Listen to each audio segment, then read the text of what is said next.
দর্শকের কি আসে যায়? ও সিনেমা হলে যদি ছবি যায় তো দর্শক ওর ছবিটা দেখবে, দেখবে না দেখবে তাতে কিছু আসে যায় না। কারণ সিনেমা দেখবো পর্দায় নায়ক নায়িকা এরা কে কোন দল করে সেটা বাইরে। মাহিও চলচ্চিত্রের সে পাশ করলে আমরা খুশি হবো, অবশ্যই খুশি হবো। একজন এমপি একটা ইলেকশনে দাঁড়িয়ে পড়লেই কি রাজনীতি হয়ে গেল না। চলচ্চিত্রে যেই যেখানে যাক আমরা চলচ্চিত্রকার হিসেবে আমরা তাদেরকে সব মানুষকে নিয়ে এত মানুষ কত রকমের কথাই বলে।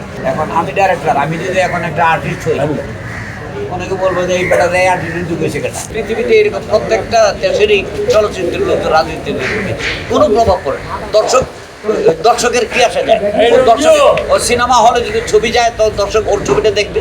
ওই সংসদের যদি সে একজন মেম্বার হয়ে যায় এই জন্য ওর ছবি আসতে মানুষ ছবি দেখবে না, দেখবে না দেখবে তাতে কিছু আসে যায় না। কারণ আমরা দেখি না যখন মনে করো আমি তো মনে পড়ে না আগে ছাত্রলীগ কিন্তু আমাদের বিএনপি যারা করে রাজীবের ছবি আমরা দেখি নাই। ছবির সাথে ওটার কোনো সম্পর্ক নাই। ছবি দেখবো, ছবির আর্টিস্টকে দেখতেছি, গল্প দেখতেছি। এখানে রাজনীতি আসবে কেন? বিএনপি করুক, আওয়ামী লীগ করুক, জাতীয় পার্টি করুক, যুবদল করুক, যা ইচ্ছা করুক, সিনেমার সাথে ওটার কোনো সম্পর্ক আসবে কেন? সিনেমা দেখবো পর্দায় নায়ক নায়িকা এরা কে কোন দল করে সেটা বাইরে।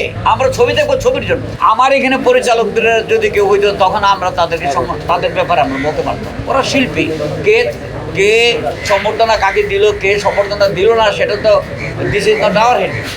এটা আমাদের কোনো হেডিং মাথা ব্যথা না। মাহিও চলচ্চিত্রের সে পাশ করলে আমরা খুশি হবো, অবশ্যই খুশি হবো। চলচ্চিত্রে যেই যেখানে যাক আমরা চলচ্চিত্রকার হিসেবে আমরা তাদেরকে সব।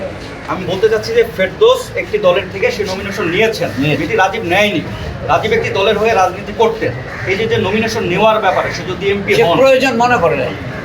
রাজীব সাহেব নমিনেশন নিয়ে এমপি হওয়ার প্রয়োজন সে নিজেকে মনে করে নাই। মানুষকে নিয়ে এত মানুষ কত রকমের কথাই বলে। এখন আমি ডাইরেক্টর, আমি যদি এখন একটা আর্টিস্ট হই অনেকে বলবো যে এই বেটা দেয় আর্টিস্ট ঢুকেছে কেটা। আবার অনেকে দেখ হয়েছে খারাপ কি, ডাইরেক্টর হয়েছিল আবার আর্টিস্ট হয়েছে। কেউ বলবে খামাখা, কেউ বলবে ভালো হয়েছে। ভালো মন্দ দুটি থাকে। মাহি রাজনীতির কথা বলবো না, সে সংসদ সদস্য হতে চাচ্ছে। সদস্য হতে পারলে তখন রাজনীতি নিয়ে কথা বলবে। এখন সে রাজনীতিবিদ না। একজন এমপি একটা ইলেকশনে দাঁড়িয়ে পড়লেই কি রাজনীতিবিদ হয়ে গেল না। ওর ইচ্ছে এটা করবে রাজনীতি করার। এমপি ম্যাচিউরিটির ব্যাপার আছে, কতটুকু ম্যাচিউর হতে পেরেছে এটা আমি ঠিক বলতে পারি না। কিন্তু একদম 100% ম্যাচিউর একটা। মাহিও ভালো। এখন সে নিজেকে মনে করছে যে আমি সংসদ সদস্য হব, গণতন্ত্রের প্রতিকার। বয়স কম, এই জন্য ম্যাচিউরিটির কথাটা বললাম। আমরা কোনোদিনই কোনো আর্টিস্টকে নিয়ে গল্প লিখি না। আমি বাংলাদেশে কেন সমগ্র পৃথিবীতে সবচেয়ে বেশি গল্প, চলচ্চিত্রের গল্প আমি লিখেছি। আমরা গল্প লিখেছি, গল্পের চরিত্রগুলো ফুটিয়ে লিখেছি। এখন ডাইরেক্টরে নিয়ে ওকে কাকে নেওয়া যায়, কাকে নেবে না, কাকে নিলে মানায়, এটা প্রযোজক পরিচালকের ব্যাপার।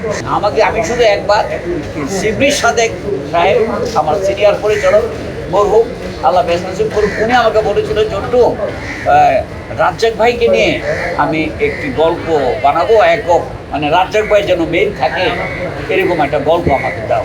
রাজ্জাক কেন্দ্রে আমি লিখেছিলাম মেকিবার। সত্য, বস্তুনিষ্ঠ ও নিরপেক্ষ দৈনিক জনবাণী।